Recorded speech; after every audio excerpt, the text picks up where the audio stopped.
firasatnya adalah saya serasa bermimpi.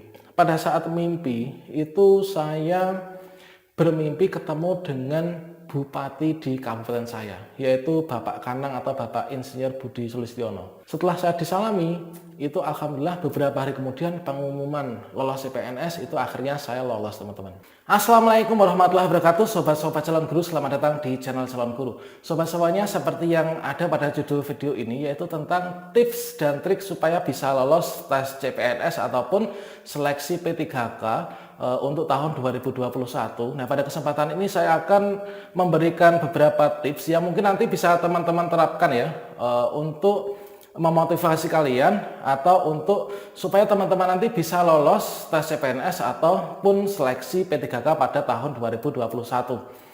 Nah, teman-teman, seperti yang kalian ketahui bahwa pada tahun 2021 itu nanti untuk teman-teman guru ya, baik itu guru honorer, kemudian yang fresh graduate, atau mungkin guru honorer itu dibagi menjadi dua ya, nanti yang ikut dalam kategori untuk ikut seleksi guru P3K yang 1 juta formasi, teman-teman. Jadi manfaatkan kesempatan bahwa nanti untuk tahun 2021 itu akan ada penerimaan seleksi guru P3K untuk 1 juta formasi. Seperti yang telah saya sampaikan pada video-video saya sebelumnya, teman-teman, bahwa untuk seleksi guru P3K tahun 2021 itu nanti ada 3 golongan yang ikut seleksi. Yang pertama itu adalah tenaga honorer kategori 2, itu datanya harus masih ada di PKN ya.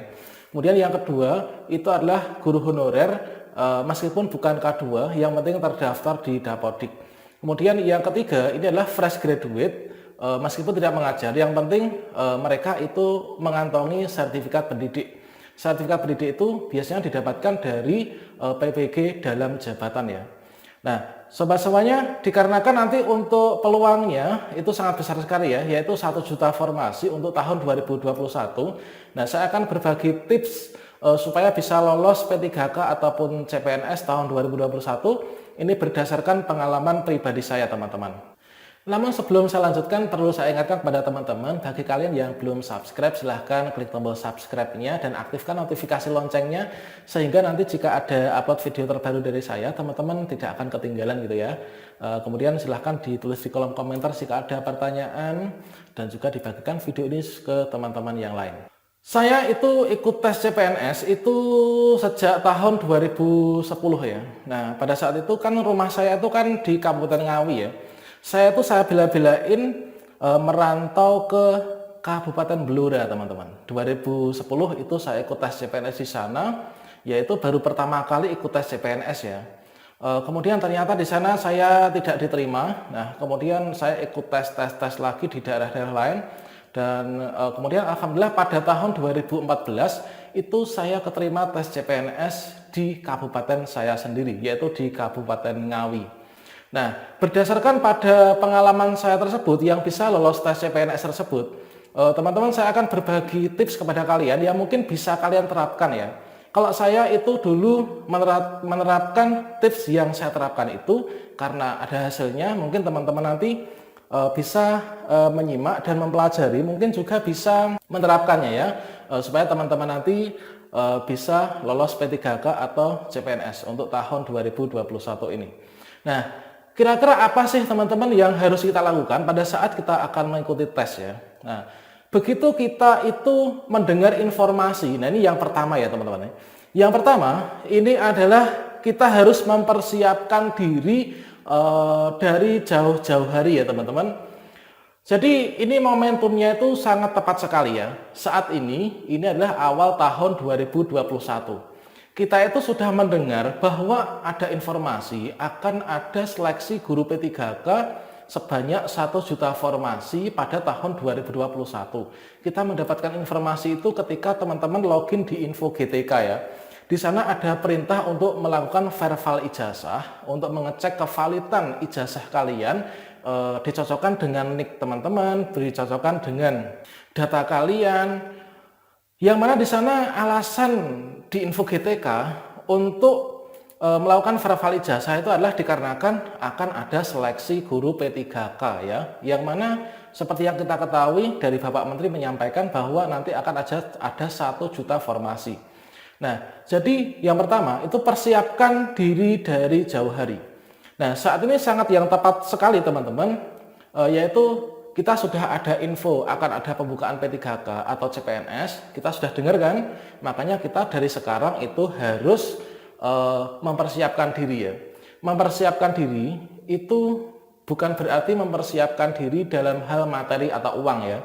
Kita persiapkan diri yaitu dari segi yang pertama itulah mental kita. Kemudian yang kedua itu adalah fisik kita.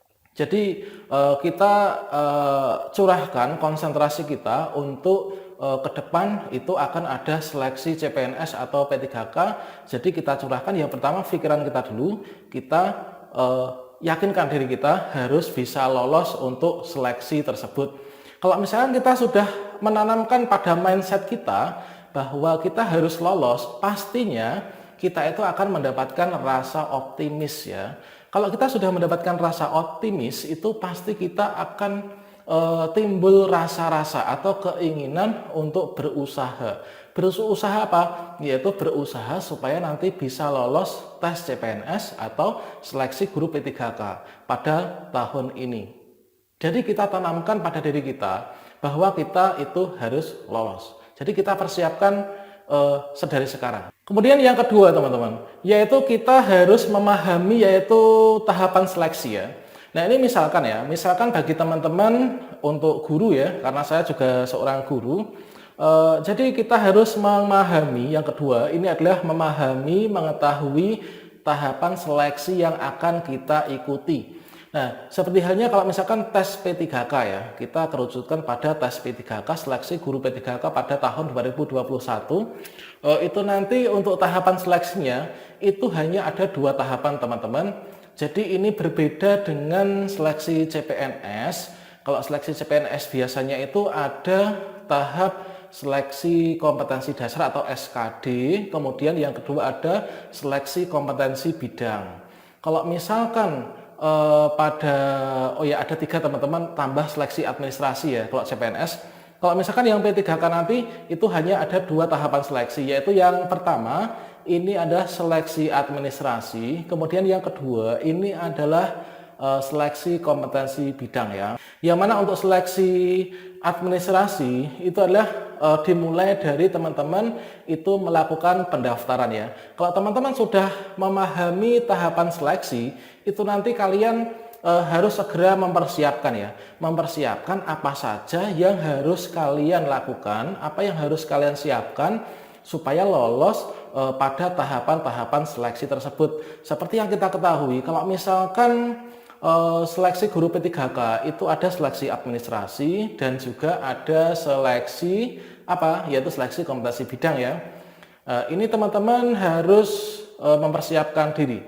Seleksi administrasi itu kalian harus siapkan sejak dini, yaitu seperti yang ada pada video saya sebelumnya, yaitu berkas apa saja yang harus kalian siapkan, yang harus di-scan untuk ikut seleksi guru P3K 2021. Maka jika kalian belum tahu, silahkan simak video saya sebelumnya yang sudah saya taruh di link di atas ini ya. Sebagai contohnya, misalkan teman-teman itu pada saat sudah mengetahui alur pendaftarannya, itu adalah seleksi administrasi, itu dimulai pada saat teman-teman itu melakukan pendaftaran melalui SSC ASN ya. Nah, itu nanti teman-teman persiapkan sejak dini, yaitu dokumen-dokumennya, yaitu seperti scan ijazah, scan transkrip, kemudian ada KTP, KK, dan lain sebagainya. Kemudian bagi teman-teman yang bukan honorer, itu kalian kan harus memiliki sertifikat pendidik ya, kalian siapkan sejak dini, di-scan sekalian. Kalau misalkan menyekan itu usahakan di luar rumah dan tidak terkena pantulan cahaya. Kalau misalkan kita scan di dalam ruangan, di malam hari ada lampu kan, itu pasti akan ada pantulan cahaya, dan saya pastikan pada saat upload dokumen itu gagal ya. Jadi tipsnya kalau misalkan yang itu teman-teman scan-nya di luar rumah, di bawah terik matahari. Kalau misalkan ijazah itu kan ada laminatingnya ya, kita lepas dulu dari plastiknya, kemudian baru kita scan. Pasti akan terbaca dengan baik. Itulah salah satu contoh untuk apa yang kita lakukan setelah kita memahami tahapan seleksi ya. Kemudian yang kedua, termasuk dalam yang poin kedua tadi ya, yaitu yang pertama kan administrasi. Kalian persiapkan sejak dini, kemudian termasuk juga alur untuk membuat akun bagaimana, kemudian kalian teman-teman persiapkan kalau misalkan seleksi P3K itu ada seleksi kompetensi bidang. Kalian harus pahami yang diujikan apa saja, lakukan pembelajaran sejak dini. Itu adalah yang kedua. Yang kedua itu adalah teman-teman memahami yang tadi ya. Kemudian yang ketiga, teman-teman itu kenalilah materi dan tipe ujian. Seperti yang kita ketahui untuk seleksi guru P3K pada tahun 2021 yang 1 juta formasi, itu nanti ujiannya itu adalah hanya mengujikan tentang seleksi kompetensi bidang ya. Yang mana seperti yang saya sampaikan pada video saya sebelumnya, yaitu sudah saya berikan pada kisi-kisi kan. Kemarin saya berikan kisi-kisi kepada teman-teman semuanya, termasuk juga hasil rapat terbuka atau koordinasi antara BKN dengan pemerintah daerah, bahwa untuk ujian seleksi guru P3K tahun 2021 itu nanti yang diujikan itu adalah di sini hanya SKB saja. Yang diujikan yang pertama itu ada kompetensi teknis ya. Kompetensi teknis itu teman-teman harus memahami dulu, kompetensi teknis itu yang diujikan adalah terkait dengan kira-kira pekerjaan teman-teman nanti itu formasi apa yang dilamar sesuai dengan ijazahnya. Kalau misalkan teman-teman itu guru kelas SD, berarti yang dipelajari adalah kompetensi teknis tentang pembelajaran di kelas saat mengajar anak-anak SD ya. Kalau di SMP juga SMP, mata pelajaran juga mata pelajaran. Nah, seperti itu. Itu adalah tentang kompetensi teknis ya. Untuk P3 kan yang pertama kan itu untuk kompetensi teknis ya, sesuai dengan mata pelajaran. Untuk butir soalnya nanti ada 50 butir soal, waktunya 60 menit. Kemudian yang kedua, ini berdasarkan dari hasil apa itu ya, Kemdikbud ya, rapat Kemdikbud dengan pemerintah daerah. Ini adalah ada tes bakat skolastik atau penalaran.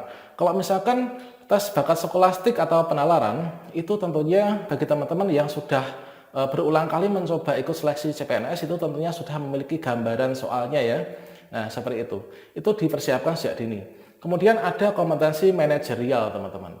Nah, jadi diibaratkan teman-teman itu berposisi sebagai seorang manajer, seorang bos itu kira-kira sikapnya bagaimana terhadap bawahan, bagaimana menjalin hubungan secara horizontal dan lain sebagainya ya. Kemudian sosiokultural, kemudian tentang pertanyaan wawancara. Cara menjawab wawancara yang baik bagaimana? Tentunya itu disesuaikan dengan keilmuan teman-teman ya, sesuai dengan formasi yang dilamar nanti. Jadi yang ketiga tadi itu adalah teman-teman mengenali materi dan tipe ujian. Kemudian setelah mengenali materi dan tipe ujian, teman-teman perbanyak belajar ya. Nah, seperti halnya saya dulu juga gitu. Pada saat ingin mengikuti seleksi CPNS, karena kebetulan saat itu saya sedang mengajar di sekolah swasta. Ternyata saya itu ada makna yaitu sengsara membawa nikmat itu ya teman-teman. Pada saat itu yang namanya mengajar di SMP swasta itu tentunya ketika ada sanak famili dari yayasan yang masuk itu kita harus siap untuk dipindah ke manapun mengajar pelajaran apapun gitu ya. Dulu saya bidang ilmu yang saya kuasai adalah saya S1 bahasa Inggris. Kemudian karena ada keponakannya kepala sekolah yang baru lulus, dia jurusannya juga sama, maka dia yang disuruh mengajar bahasa Inggris, kemudian saya dipindahkan untuk mengajar mata pelajaran IPS. Kemudian ada keponakannya lagi masuk sekolah itu, kemudian saya tidak lagi mengajar IPS, saya dipindahkan untuk mengajar PKN saat itu teman-teman. Jadi awalnya saya tuh merasa kurang kurang suka juga. Oh ternyata begini ya nasibnya kalau misalkan kita tidak punya posisi dalam yayasan gitu ya. Jadi siap dipindah sana sini, dilempar sana sini gitu kan. Namun ternyata dari itulah saya tuh bisa belajar ilmu baru teman-teman. Itu adalah setahun menjelang saya mengikuti seleksi CPNS 2014. Jadi 2013 tuh saya sudah dipindah-pindah gitu. Kemudian saya sambil belajar ilmu PKN, tata negara, kemudian IPS dan lain sebagainya. Nah, dari situlah ternyata banyak sekali yang saya pelajari pada saat itu keluar dalam seleksi CPNS yang mana itu bisa menghantarkan saya bisa lolos tes CPNS pada masa itu, teman-teman ya. Nah, jadi itu adalah merupakan hal yang teman-teman perlu lakukan, yaitu mengenali tipe ujian. Jadi perbanyak latihan soal. Nah, di sini seperti yang kemarin sudah saya sampaikan, sudah saya berikan banyak latihan soal ya. Nah, teman-teman kalau misalkan kalian itu sempat, nanti silahkan simak latihan soal yang sudah saya upload, atau silahkan berkunjung ke blog saya, website saya. Itu saya sediakan banyak sekali latihan soal CPNS, P3K, mulai dari SKB, SKD, guru kelas, SMP dan lain sebagainya, semua mata pelajaran. Itu websitenya adalah di www.mariati.com. Nah, memang tidak saya sematkan di deskripsi, supaya teman-teman nanti bisa mencari di berandanya gitu ya.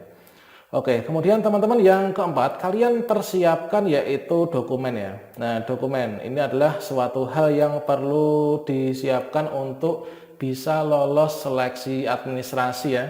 Yang namanya seleksi administrasi itu adalah merupakan seleksi tahap awal, yang mana kalau misalkan dari seleksi administrasi saja teman-teman nggak lolos, nanti nggak akan bisa melanjut ke seleksi berikutnya ya. Seperti seleksi P3K ini, di seleksi administrasi teman-teman nggak lolos, nanti nggak bisa lanjut ke SKB-nya. Jadi kan sayang sekali ya, dipersiapkan sejak dini. Dicek terlebih dahulu untuk data-datanya itu sudah lengkap atau belum. Kemudian yang berikutnya mungkin teman-teman bisa ikut bimbingan belajar ya. Nah, kalau saya dulu memang tidak ikut bimbingan belajar dikarenakan ya ada faktor dari money ya. Itu saya sangat sayang sekali kalau misalkan harus ikut bimbingan belajar, mendingan saya belajar secara otodidak gitu kan. Karena pada dasarnya manusia itu diberikan akal pikiran untuk memecahkan masalah yang menimpanya. Nah, itu teman-teman. Jadi teman-teman mungkin bisa ikut bimbingan belajar, tapi ikutlah bimbingan belajar yang berkualitas dan juga bimbingan belajar yang kalau bisa itu bisa menjamin teman-teman itu lolos di sana ya. Kemudian setelah itu ada kaitannya dengan yang tadi ujian, yaitu teman-teman perbanyak latihan soal. Latihan soal itu harus diseringkan mungkin ya. Jadi teman-teman bisa menguji diri sendiri setelah mengerjakan soal. Nah, teman-teman bisa unduh di website saya ya, mariati.com. Untuk yang label CPNS itu banyak sekali latihan soal CPNS di sana. Nah, itu teman-teman, setelah teman-teman itu mengerjakan soal, misalkan ya, kalian kan unduh ya, kalian kerjakan soalnya, setelah selesai teman-teman bisa cocokkan dengan kunci jawabannya. Nah, itu nanti teman-teman bisa mengetahui, oh dari sekian soal ini, dari kompetensi ini saya mendapatkan nilai sekian. Kita bayangkan, kalau passing grade-nya sekian, berarti saya lolos apa tidak ya? Nah, dicoba berulang kali terus teman-teman ya. Jadi usahakan hasilnya itu bisa sempurna gitu ya. Nah, hasilnya bisa sempurna. Misalkan saya dulu ya mengerjakan latihan soal untuk yang tata negara, ketatanegaraan misalkan. Saya mengerjakan ada 50 soal. Saya coba di rumah, saya print gitu kan. Nah, soal saya sendirikan, kunci jawaban saya sendirikan. Kunci jawaban saya singkirkan, saya fokus ngerjakan setelah saya belajar ya. Saya ngerjakan soal 50 soal, kemudian setelah selesai saya teliti lagi, saya simulasikan pada diri saya teman-teman. Misalkan waktu tesnya 120 menit, saya kerjakan 120 menit, saya teliti, kemudian setelah itu saya ambil kunci jawaban, saya cocokkan. Oh, nilai saya ini masih 60, oh berarti saya belum lolos passing grade ya. Kemudian setelah itu kita coba lagi teman-teman, jangan pantang menyerah ya. Nah, kita kerjakan lagi, kita ambil kunci jawaban, kemudian kita cocokkan. Oh, nilai saya naik 70, terus sampai nanti naik menjadi nilainya 100. Tentunya dengan soal-soal yang berbeda. Karena saya dulu itu kan ikut seleksi CPNS yang dari jalur honorer kategori 2 gitu ya. Jadi teman-teman pada saat itu di kabupaten saya itu pesaingnya itu ada sekitar 400-an, hampir 500 orang, yang diambil itu hanya 30%. Jadi supaya bisa lolos dari termasuk dalam yang 30%, itu persaingannya sangat ketat, memang harus benar-benar mempersiapkan diri belajar ya. Nah, itu adalah salah satu tips saya untuk bisa belajar gitu teman-teman. Kemudian yang ketujuh teman-teman, yaitu kita jaga kesehatan. Jangan sampai karena kita itu kelelahan latihan soal dan terlalu banyak memikirkan supaya kita bisa lolos tes CPNS, kemudian kita mengabaikan kesehatan kita ya. Memang yang namanya belajar itu kita harus lakukan secara seimbang ya. Kita lakukan secara seimbang. Saatnya istirahat, yuk istirahat. Saatnya makan-makan, saatnya piknik-piknik, saatnya belajar-belajar. Jadi posisikan segala sesuatu waktu itu sesuai dengan porsinya ya. Jangan terlalu banyak belajar juga, nanti itu khawatirnya akan berpengaruh pada kesehatan kita. Atau dalam bahasa Jawanya mungkin belajar yang wayangan gitu ya teman-teman. Jadi dari jauh hari kita nggak belajar sama sekali, kemudian pada saat menjelang tes CPNS atau P3K, itu 3 hari sebelum tes itu kita belajar terus, pagi, siang, malam, sampai siang belajar terus itu. Akhirnya kita lapar, nggak makan, kemudian kita jadi sakit. Akhirnya pada saat kita mengerjakan soal, itu kita hilang konsentrasi. Nah parahnya kalau kita sakit, kita malah nggak bisa fokus ya. Nah, seperti itu. Jadi tetap saja kita harus menjaga yang namanya kesehatan, teman-teman. Kemudian berikutnya adalah kita harus teliti ya pada saat mengisi jawaban, baik itu formulir maupun mengerjakan soal ujian, itu kita teliti. Manfaatkan waktu sebanyak mungkin. Jangan sampai seperti murid-murid kita pada saat di sekolah, itu misalkan waktu mengerjakan itu 60 menit, baru 30 menit sudah selesai mengerjakan, kemudian dikumpulkan atau sudah nggak mau meneliti lagi. Nah, kita harus beranggapan supaya kita lolos CPNS, itu kita harus tanamkan pada mindset kita bahwa momentum inilah momentum yang saya nanti-nantikan. Supaya saya bisa lepas dari kesengsaraan, supaya saya bisa menjadi CPNS, saya harus bisa lolos, harus bisa lolos. Akhirnya kita itu akan beranggapan bahwa yang namanya waktu adalah pedang. Waktu adalah uang. Jadi kita manfaatkan waktu sebaik-baiknya. Misalkan kita memiliki waktu 60 menit untuk mengerjakan soal sekian butir.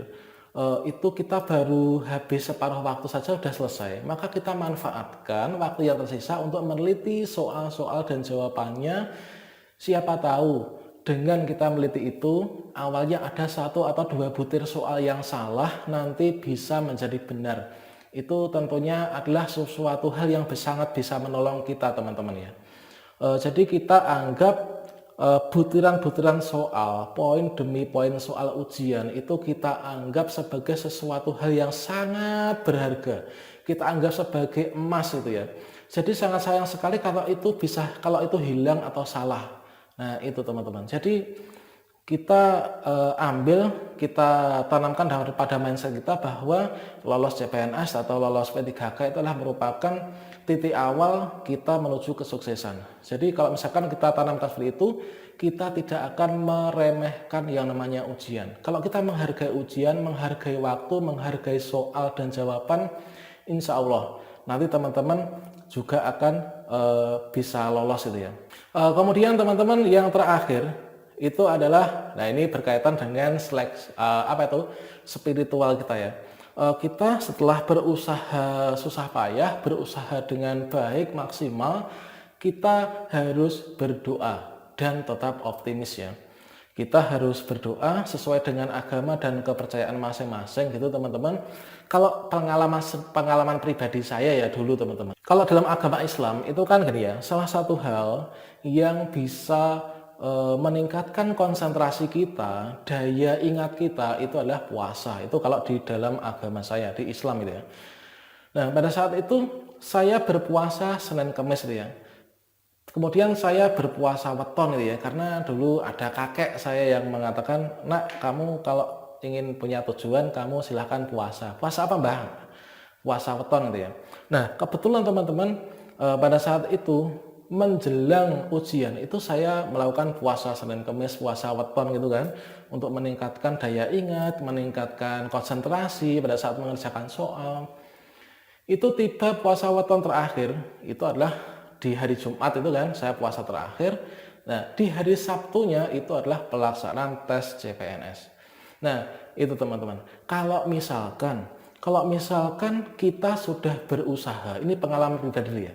Kita sudah berusaha dengan susah payah, kita sudah berdoa, memohon, kita sudah menangis di hadapan Tuhan supaya kita bisa memperbaiki taraf hidup kita. Maka insya Allah nanti kita akan mendapatkan pertanda teman-teman.